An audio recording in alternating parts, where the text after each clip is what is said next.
que en la clase anterior vimos el tema de las curvas de sobrevida y también en clases anteriores hemos visto pues cómo son las pruebas comparativas, vimos TED Student para dos grupos, vimos los rangos de Wilcoxon para dos grupos cuando las variables no son distribuidas normalmente, vimos ANOVA para comparar más de tres grupos, vimos Kruskal-Wallis para comparar esos más de tres grupos cuando la variable no se distribuye normalmente. Y vimos también el tema de, les digo, lo de la sobrevida de la semana pasada. También pudimos ver algunas pruebas para comparar datos categóricos o frecuencias de datos categóricos. Revisamos el tema de tablas de contingencia y bueno, creo que hemos visto una gran variedad de test que son de uso común en el laboratorio, sobre todo en este laboratorio de investigación animal. Y bueno, ahora quiero centrarme en el tema de cómo es que debemos nosotros reportar correctamente los análisis estadísticos de un ensayo. Entonces, esto ustedes lo van a realizar cuando tengan que presentar su tesis, cuando tengan que presentar un artículo científico o algún reporte de los resultados que obtuvieron, siempre van a tener que reportar los análisis estadísticos con los cuales están comparando o asociando los resultados. Entonces, generalmente esto vamos a hacerlo únicamente en dos secciones, independientemente de sea tesis o sea de artículo. En la sección de materiales y métodos tendremos que siempre que incluir un apartado de análisis estadístico donde tendremos que describir cómo procedimos con los análisis estadísticos y también en la sección de resultados tendremos que presentar los resultados de esas pruebas y la interpretación de esas pruebas. Entonces, son dos partes clave de los reportes en los cuales tendremos que presentar esos análisis estadísticos. En el caso de la primera sección, el reporte de pruebas en la sección de análisis estadístico, recuerden ustedes que la sección de materiales y métodos debe ser una sección 100% replicable, es decir, que alguien más pueda llevar a cabo el mismo experimento o la misma serie de experimentos en condiciones similares con los datos que ustedes les puedan dar. Y esto incluye, obviamente, el análisis estadístico. Recuerden ustedes que en gran parte, cuando iniciamos un experimento, pues no sabemos qué tipo de distribución de datos vamos a tener, por tanto, no conocemos realmente cuál es el test que vamos a correr para comparar o para asociar, pero tenemos siempre una idea de entre cuáles pruebas podemos movernos. Entonces, en el reporte final de los análisis estadísticos, tendremos que hacer una descripción muy completa de la selección del análisis estadístico, qué variables están participando y cuáles fueron los criterios de decisión. Entonces, el primer punto es siempre decir cuál fue el objetivo de ese análisis estadístico. Y ese objetivo va a ir alineado a los objetivos mismos del artículo. Si el objetivo era comparar la producción de una citosina o el objetivo es comparar el tiempo medio de sobrevida, debemos declararlo de esa manera. Si el objetivo es asociar dos variables, tendremos que decir que ese fue el objetivo asociativo. En segundo lugar, tendremos que describir concretamente cuál fue el análisis realizado. Y recuerden ustedes que hablar de un análisis como tal incluye a veces varios pasos. Varios pasos, por ejemplo, incluir si hubo homogeneidad de varianzas, si hubo normalidad de datos. Bueno, eso va a definir un análisis en concreto que vamos a realizar. Por ejemplo, en los test de ANOVA, en los cuales después de la ANOVA corremos un test post-hoc, siempre debemos decir cuál fue la prueba, bueno, en este caso la ANOVA, y cuál fue la siguiente para ver diferencias entre grupos, pues el test post-hoc. Entonces, describir concretamente ese análisis estadístico realizado, qué variables fueron las que estuvieron involucradas, es decir, entre qué grupos hicimos esas comparaciones, qué grupos se incluyeron en estas comparaciones y qué variable es la que estamos comparando con esa prueba estadística. ¿Ok? Para que el lector entienda quiénes estuvieron participando en este análisis estadístico. ¿Qué prueba fue la utilizada? Con todos los detalles que deben intervenir, si debemos agregar los grados de libertad, el nivel de significancia, si debemos agregar el poder estadístico, lo vamos a agregar en este punto. ¿Cuál fue el nivel de significancia elegido? Recuerden que tenemos de inicio una selección de un nivel de significancia, entonces, ¿cuál fue ese nivel de significancia elegido? Y finalmente, ¿cuál fue el criterio de decisión de diferencias? ¿Cuál fue nuestro punto de corte para decir que los grupos eran diferentes o eran iguales? Entonces vamos a ver esto con algunos ejemplos. El primer ejemplo es una prueba TD-Student. Recordarán ustedes, esta es una prueba para comparar dos grupos cuya distribución es normal. Entonces, la forma incorrecta de reportar esto en la sección de materiales y métodos sería decir que se realizó una prueba TD-Student con un nivel de significancia del 95%. ¿Por qué es incorrecto? Porque no habla de todos los elementos que están involucrados en la prueba TD-Student. Una de las opciones que puede ser correcta es el párrafo que sigue, donde diríamos que para comparar la cantidad de citocinas producidas tras la infección entre el grupo control y el grupo con tratamiento, se realizó una prueba T de student de dos colas, es la característica de la prueba T.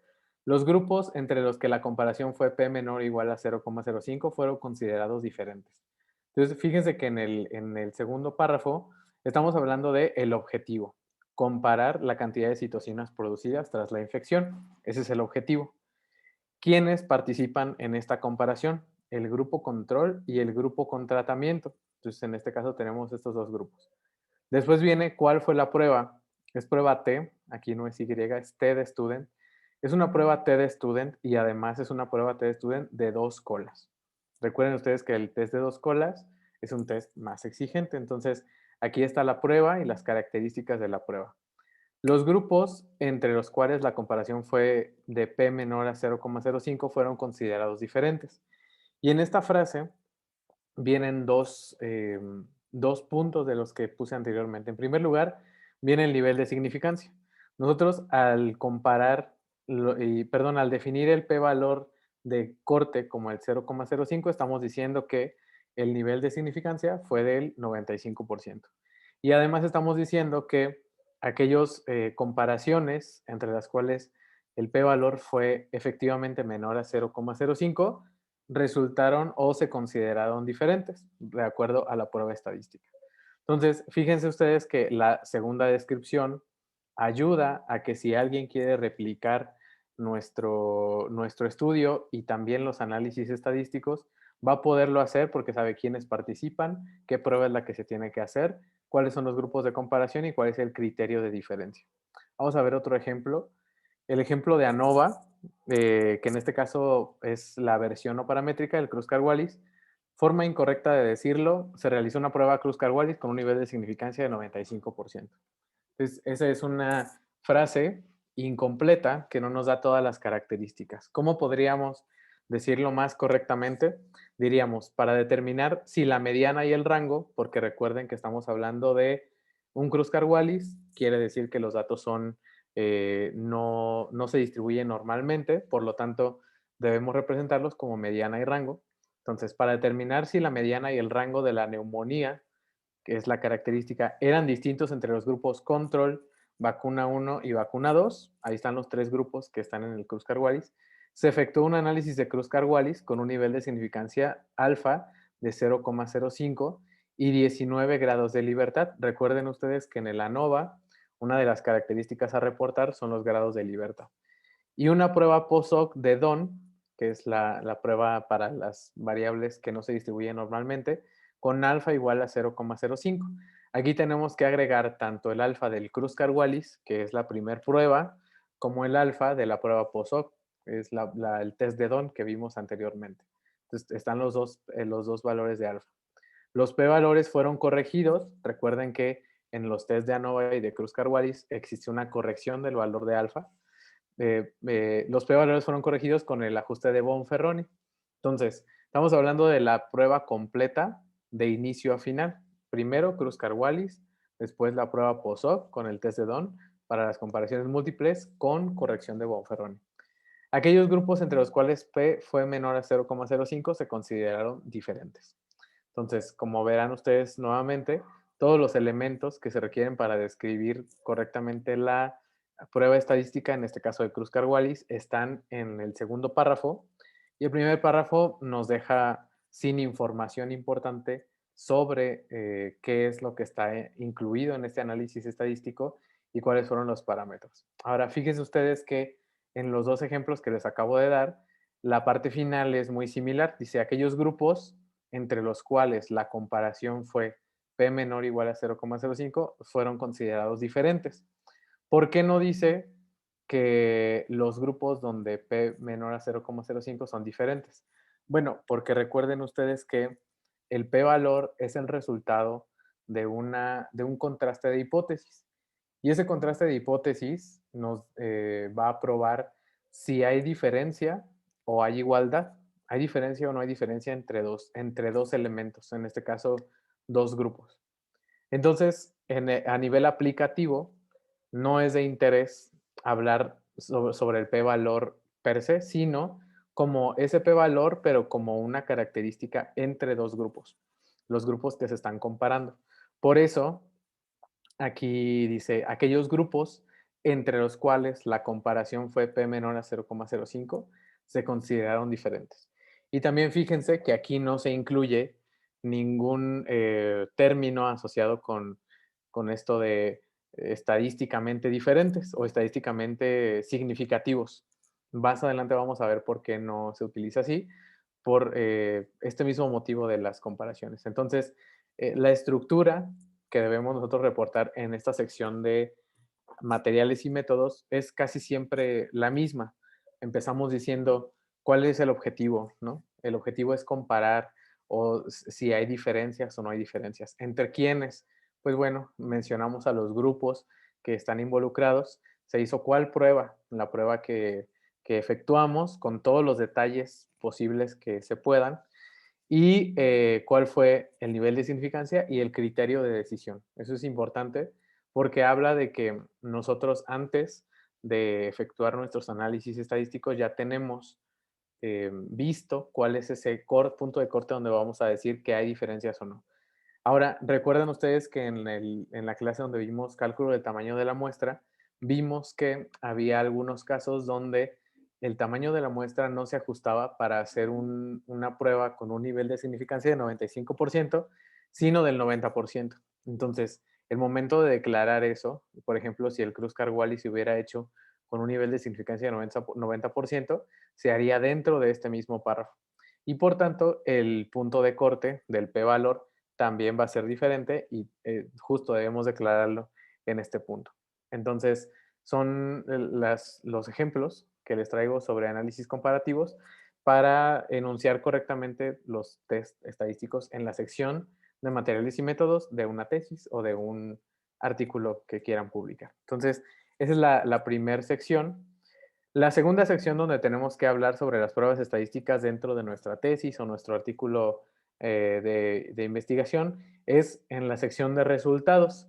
Y ahí siempre, casi siempre existe el error de hablar sobre la significancia estadística. Pero para que entendamos esto mejor, quisiera que volviéramos al concepto como tal de nuestras pruebas estadísticas. Recordemos que las pruebas estadísticas son una herramienta como tal, una herramienta que nos ayuda a decidir si hay o no hay diferencias entre dos o más grupos, o si hay o no asociaciones entre dos o más variables. Esa es la función práctica de las pruebas estadísticas. No tiene más relevancia que eso. Entonces, debemos recordar que esas pruebas estadísticas, ya sea comparativas o asociativas, siempre se van a basar en una prueba de hipótesis. Constantemente, mientras estuvimos abordando las diferentes pruebas, hablamos sobre la hipótesis nula, la hipótesis alternativa, o en otros términos, la hipótesis de igualdad o la hipótesis de diferencia, donde simplemente el test estadístico, cualquiera que sea, acepta o rechaza la hipótesis de igualdad. Entonces, solamente una prueba estadística, cualquiera que sea, desde la TED-Student para comparar dos grupos, hasta el Kruskal-Wallis para comparar 20 grupos con una prueba POSOC, solamente nos pueden dar dos resultados. Los grupos son iguales o son distintos, las variables están asociadas o no están asociadas. Eso es todo lo que nos dice un análisis estadístico.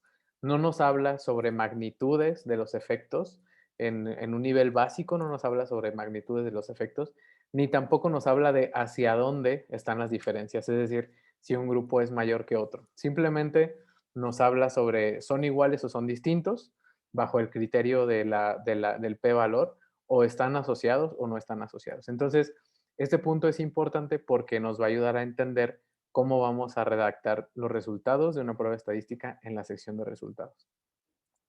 Otra cosa importante, pues es que debemos eliminar por completo de nuestro lenguaje hablar sobre el estadísticamente significativo. Esa frase no tiene ningún significado, valga la redundancia, no habla sobre diferencias o igualdades, no habla sobre asociación o no asociación. Entonces, es un término mal utilizado que está muy extendido, lo podemos ver incluso en papers publicados y demás, pero realmente decir estadísticamente significativo no significa nada en sí. ¿Qué es lo correcto cuando hablamos de un resultado? Pues hablamos de igualdad. El resultado en A es igual que o es diferente que. Son los dos posibles resultados. Es mayor que, menor que o igual que. Son las únicas salidas de un análisis comparativo. Y en el caso de un análisis asociativo, está asociado o no está asociado. Son las únicas dos salidas. Entonces, hablar de igual que, mayor que, menor que, aporta mucho más información que decir estadísticamente significativo. Además, bueno, siempre que hablemos de este tipo de datos en un texto que estamos escribiendo en una tesis, en un artículo, siempre debemos enunciar el valor de la probabilidad que encontramos con nuestra prueba estadística. El p-valor siempre debemos mencionarlo, siempre que sea importante para nuestros resultados. Entonces, y muy importante eliminar por completo el término estadísticamente significativo que no dice nada, ¿ok? Entonces, ¿cómo podemos decirlo? Aquí les traigo el primer ejemplo. Fíjense, el caso primero, incorrecto, decir, de acuerdo al análisis de Student, la diferencia entre el grupo control y el grupo de tratamiento es significativa. Esta frase es incorrecta porque no nos dice realmente nada. Nos dice que es significativa, pero no nos dice si es mayor, es menor, cuál es esa diferencia, cuál es el sentido. ¿Cómo deberíamos redactarlo? De acuerdo con el análisis de Student, la media, porque recuerden que lo que comparamos es la media de la producción de la citosina, fue mayor en el grupo de tratamiento que en el grupo control. Y le agregamos el p-valor, que es menor a 0,05. Entonces, esta segunda frase, que tiene casi la misma extensión que la primera, es mucho más informativa. Nos habla sobre lo que estamos comparando, la media de la producción de la citosina, y cuál es el sentido. ¿Dónde fue mayor? Fue mayor en el grupo de tratamiento que en el grupo control. Ese es el significado real de una prueba de estudio. Entonces, hablar sobre la diferencia o fue o no significativa no nos dice realmente cuál fue esa relación entre los diferentes grupos, debemos decirlo. Y fíjense, pues adjuntamos el p-valor para que nuestro lector nos crea que de verdad hubo diferencias y que esa observación de que la producción de citocinas en el grupo de tratamiento fue mayor que en el grupo control, está respaldada por una diferencia menor a 0,05 de probabilidad. Otro ejemplo, hablando de ANOVAs, incorrecto decir que de acuerdo con el test de ANOVA, la diferencia entre los grupos fue significativa. Esa frase no nos dice nada, no nos dice entre qué grupos, no nos dice cuál fue la magnitud, qué grupo fue mayor, qué grupo fue menor. Entonces, deberíamos sustituirlo por una frase como la que sigue. De acuerdo con el test de ANOVA, la media, es lo que estamos comparando, la media del área neumónica en el pulmón fue distinta entre los ratones vacunados con la cepa 1 que los ratones vacunados con la cepa 2 y agregamos, aquí entre paréntesis dice menos 10% aproximadamente. ¿Qué quiere decir? La diferencia entre los ratones vacunados con el grupo 1, perdón, con la cepa 1 y el otro grupo es aproximadamente la diferencia del 10% y son distintos de acuerdo al test de ANOVA. P igual a 0,045. Y fue similar entre el grupo control y el grupo vacunado con la cepa 2. Y nos adjunta el valor de P, que es mayor a 0,05. Entonces, el primer resultado no da ningún indicio sobre el hallazgo real del experimento, no está diciendo nada prácticamente. Y el segundo párrafo nos habla sobre cuáles fueron esas diferencias, entre qué grupos hubo diferencias y de qué tamaño fueron esas diferencias. Entonces, cuando hablemos de los resultados, pues siempre debemos mencionar todos los elementos que nos hagan referirnos a lo que está sucediendo biológicamente. Nuevamente, pues recordar que la frase de eso no significativo no dice nada en este contexto. Entonces, ayuda más a la claridad del segundo ejemplo. Entonces, aquí voy a recuperar una frase de un artículo que les voy a mostrar a continuación. La diferencia entre decir que algo es significativo y que algo no es significativo no es en sí estadísticamente significativa. Este es un juego de palabras y lo que nos dice es, pues que digas o que no digas que es estadísticamente significativo, no dice nada, o sea, no cambia nada como tal. Entonces les voy a compartir algunos puntos de vista que se están discutiendo actualmente. Hay mucha controversia sobre el uso del p-valor. Parece que a algunos autores les parece que hay personas que abusan del p-valor para justificar resultados biológicos que son intrascendentes. Es decir, que están confundiendo el término de que algo es diferente estadísticamente a que algo es diferente biológicamente. Entonces, al estar nosotros en un laboratorio, siempre debemos tener bien separados estos dos términos, el término de la, digamos, significancia estadística y el término de la significancia biológica. No toda diferencia estadística significa una diferencia biológica.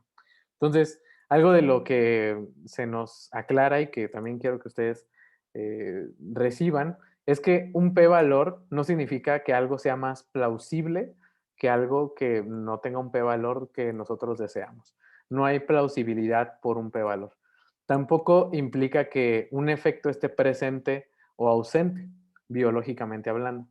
Tampoco implica que biológicamente haya certeza o no haya certeza del efecto que estamos observando y tampoco quiere decir que un resultado sea más importante o menos importante por tener un p-valor determinado.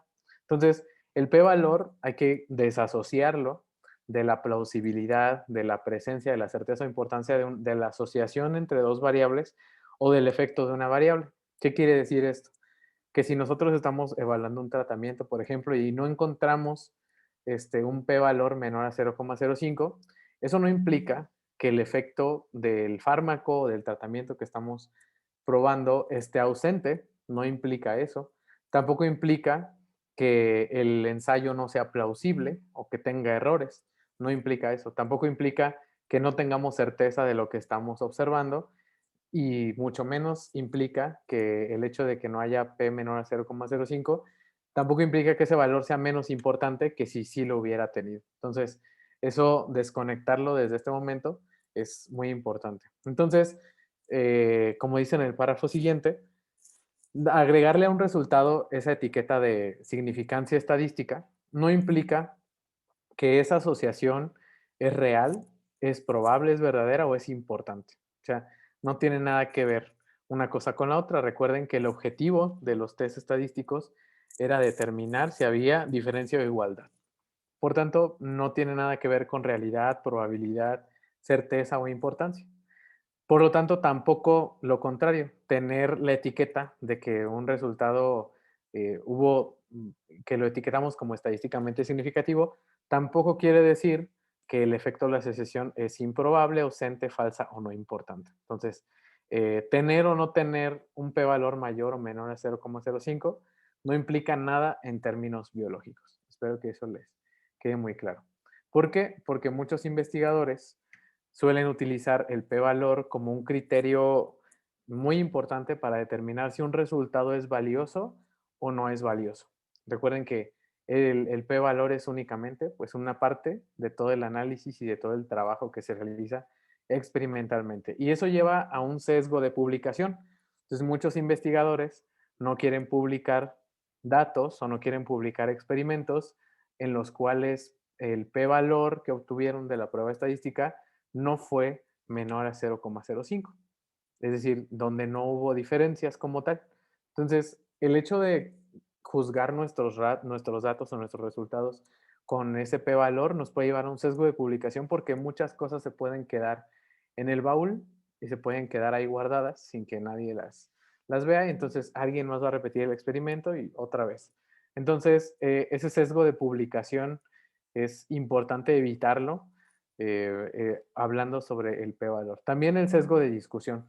Muchos autores de artículos científicos se centran en esos puntos donde encontraron diferencias entre los grupos. Es decir, si por ejemplo yo evalúo 5 parámetros de eficacia de una vacuna y encuentro 3 parámetros donde hubo diferencias entre mi propuesta de vacuna y el control y en 2 no, pues únicamente discuto los 3 donde hubo diferencia y los otros como que los dejo ahí por un lado, los en un solo párrafo todos y no discuto más al respecto. Entonces, hablar sobre un p-valor mayor o menor a 0,05 en la sección de discusión es igual de importante, independientemente de cuál sea la situación.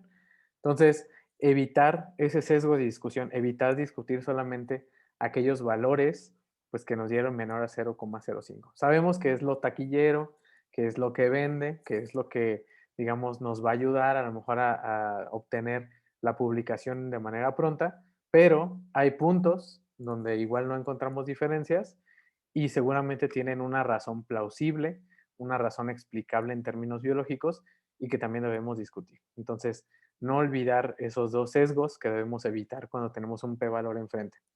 Una frase importante que resaltan varios autores es que si muchos investigadores se dieran cuenta que los p-valores cercanos a 0,05 también incluyen una incertidumbre y dicen que esa incertidumbre es del 20 al 30% de falsos positivos, pues dejarían de darle la importancia que le dan ahorita al p-valor. Entonces, cuando tenemos un p-valor cercano a 0,05, tendremos esa tasa de falsos positivos, esa probabilidad de decir que hay diferencias cuando no las hay, de 20 a 30%. Entonces dice este autor, esto debería hacer que los investigadores pararan de hacer grandes conclusiones sobre la significancia estadística de un resultado. Entonces, en este caso, quizá conviene recordar que cuando trabajamos con elementos biológicos, elementos vivos y cuando estamos en el área médica y farmacéutica, estamos hablando no sobre un beneficio en términos estadísticos, es decir, no un beneficio en términos concretamente numéricos, sino que el efecto de un tratamiento, de una vacuna, debe traducirse en beneficios fisiológicos o en beneficios de la salud de las personas. Entonces, ahí es cuando redimensionamos cuál es el contexto del p-valor y qué tan útil es o no es. Entonces, aquí resaltar la última frase, para ir más allá, salir de esta caja donde todo el mundo habla del p-valor, de p mayor o menor a 0,05, siempre debemos tener en cuenta que inferencia estadística no es lo mismo, no es equivalente a inferencia científica. Es completamente diferente. La inferencia estadística es una herramienta, no es el compendio completo de la importancia de un estudio y es diferente a la inferencia científica, donde hablamos sobre beneficios, donde hablamos sobre ventajas para quien recibe un tratamiento, para quien recibe una vacuna. Entonces, ahí es donde está la desconexión del p-valor con la sección clínica o la sección farmacéutica. Por último, ¿qué es lo que debemos tomar en cuenta cuando hablamos de p-valores? Siempre nosotros nos estaremos enfrentando a pruebas estadísticas de diferente índole, con diferentes objetivos, y las realizaremos, ¿no? Entonces, este artículo, el DOI está en la parte de abajo, nos habla sobre una estrategia átomo o ATOM que debemos siempre tener en consideración cuando nos enfrentamos al resultado de una prueba estadística. Entonces, lo primero es aceptar la incertidumbre. Recuerden ustedes que siempre existe el error. Desde que estamos nosotros en el laboratorio, tenemos el error del pipeteo, tenemos el error de quizá los tiempos de incubación, tenemos error en la dosificación, en la administración del fármaco. Siempre hay errores y esos errores metodológicos, experimentales, se van amplificando a medida que avanzamos en el experimento. De manera que al final de nuestro experimento, nuestros datos tienen siempre cierta incertidumbre. Siempre hay cierto error en los resultados que vamos a obtener. Por supuesto que siempre queremos nosotros controlar todas las variables que están involucradas en ese error y queremos que sea el mínimo posible, pero no existe el error 0%. Entonces, aceptar la incertidumbre de que siempre nuestros resultados tienen un error sea por variables experimentales o metodológicas, es un punto importante a la hora de interpretar un p-valor. Hay que ser considerados también, ser considerados con nuestro público lector, con la persona que está leyendo esto o el resultado de nuestros experimentos, ser considerados en la medida en la que estamos dándole importancia a un p-valor o no le estamos dando importancia al p-valor. Entonces, ¿cuál es ese balance entre el significado estadístico, numérico y el significado clínico de un tratamiento, de una vacuna? Entonces, ser considerados con nuestra audiencia y sobre la información que le vamos a transmitir después de hablar de una prueba estadística es muy importante en este punto. También hay que ser abiertos a las diferentes posibilidades, no solamente del error, sino de nuestras propias incertidumbres de los métodos que estamos utilizando. Nuestras técnicas, por ejemplo, ELISA, va a tener un límite de detección inferior, un límite de detección superior. Sabemos que fuera de esos rangos no funciona la prueba. Entonces, ser abiertos a que nuestras pruebas pueden tener errores también. Por ejemplo, las determinaciones de unidades formadoras de colonias, a veces por la dilución, una unidad formadora de colonia puede representar un error de 100 unidades formadoras de colonias o de 1000 unidades formadoras de colonia. Entonces, hay que ser abiertos a que nuestras técnicas también tienen cierto margen de error y que el procesamiento de muestras siempre implica también ese error. Por último, ser modestos con nuestros resultados. Es decir, no porque yo encuentre un p-valor menor a 0,05, soy el mejor investigador de patología experimental, ni tampoco de CIATEG, o soy el mejor investigador del área en la que estoy tratando de contribuir, y tampoco lo contrario, es decir, si encuentro un p-valor mayor a 0,05 en una prueba estadística, pues tampoco quiere decir que soy el peor investigador del laboratorio, del país o del área en la que estoy tratando de contribuir. Siempre darle como esa mesura al resultado que estamos interpretando. Y por experiencia propia, quizá les puedo comentar que siempre hay que ser muy cautelosos a la hora de declarar un resultado. ¿Por qué? Porque justamente al aceptar que tenemos errores y que tenemos una variedad de factores que pueden confundir nuestro resultado, tendremos más conciencia de que nuestro resultado podría ser o podría no. Recuerden que siempre estamos jugando con probabilidades. El p-valor es una probabilidad de aceptar una hipótesis como verdadera cuando realmente no lo es. Entonces, ser modestos con nuestros resultados es una buena práctica hablando sobre el estadísticamente significativo y aplicando esta técnica de, primero, pues los consejos que les estoy dando sobre la correcta redacción de los materiales y métodos de las pruebas estadísticas y en la sección de resultados, y después tomando en cuenta qué significa realmente un p-valor y qué no significa un p-valor.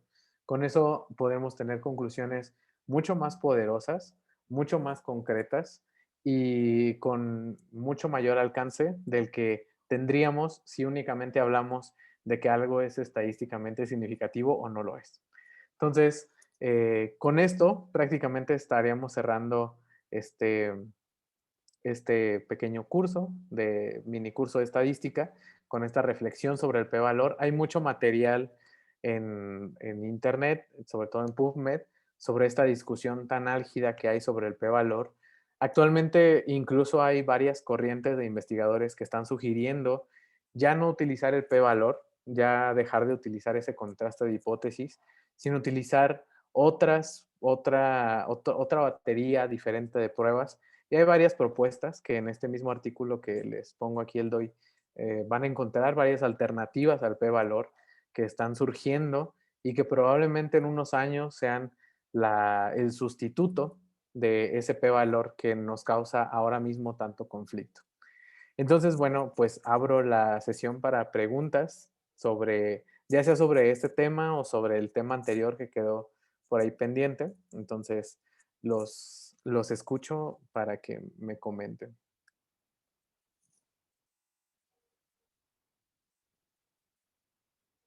¿Alguien quiere comentar algo?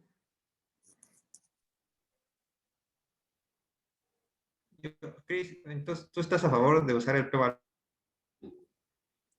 mientras no tengamos una mejor herramienta para evaluar las diferencias entre grupos y demás, no nos queda más que usar el p-valor. Esa es mi respuesta.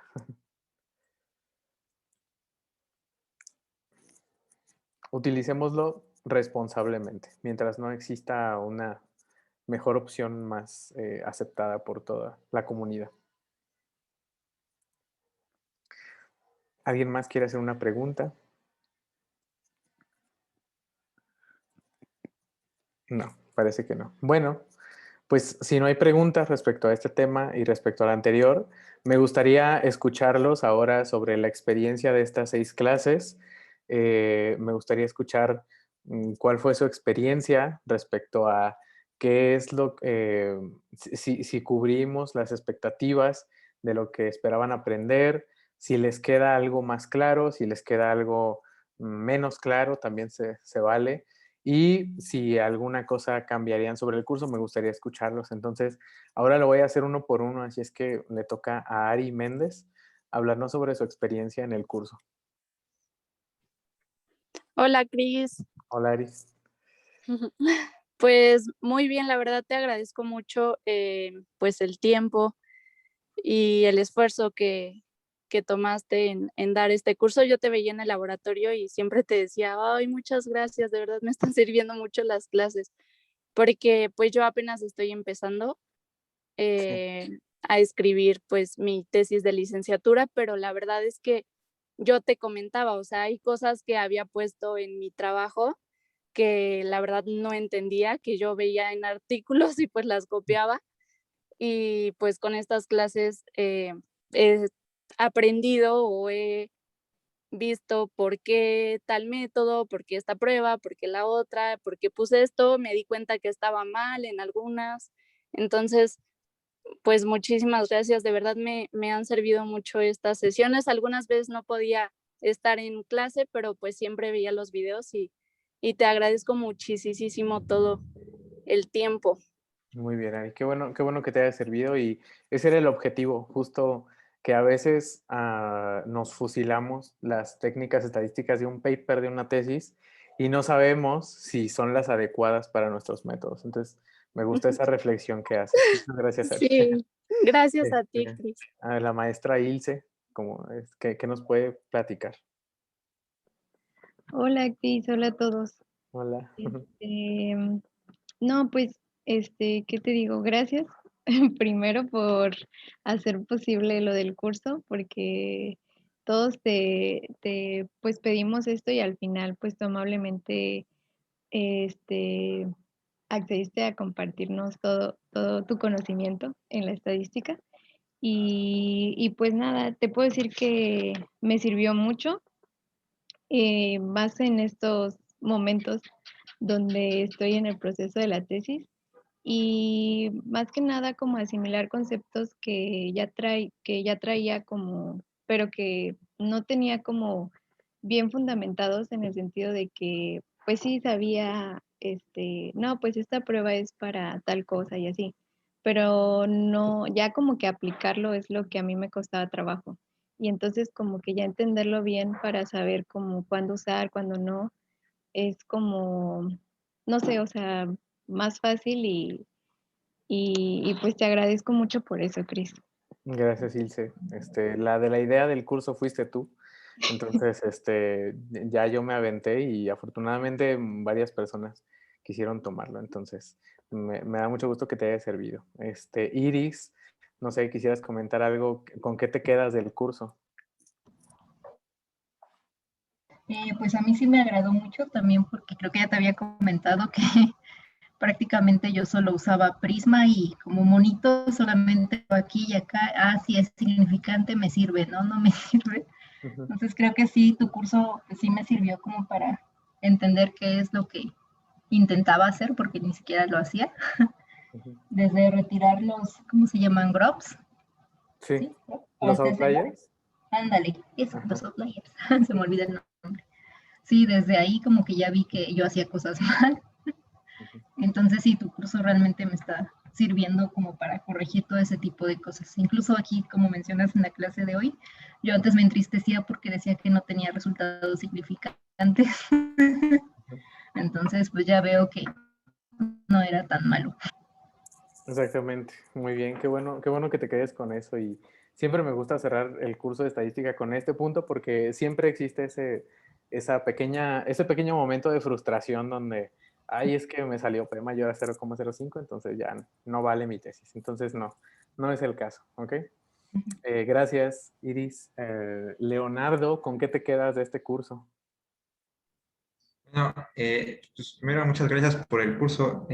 Pues yo me quedo igual como ya me han mencionado, con que yo también nada más checaba las técnicas o las hacía nada más porque las había visto en un artículo y realmente no sabía como por qué las tenía que aplicar o solo era como, pues veo videos y a ver si me sale la técnica, pero realmente tu curso me gustó bastante y yo no le cambiaría nada, realmente tus clases son muy amenas. De acuerdo, muchas gracias. Muchas gracias. Tratamos de hacerlo corto para que no se aburriera. No es un semestre de bioestadística, es un repaso nada más. Y qué bueno que les haya hecho sencillo. Raúl, ¿con qué te quedas? ¿Qué nos cambias? Hola a todos. Pues primero sí agradecerte, doctor Cristian, por tu tiempo, por tu apoyo.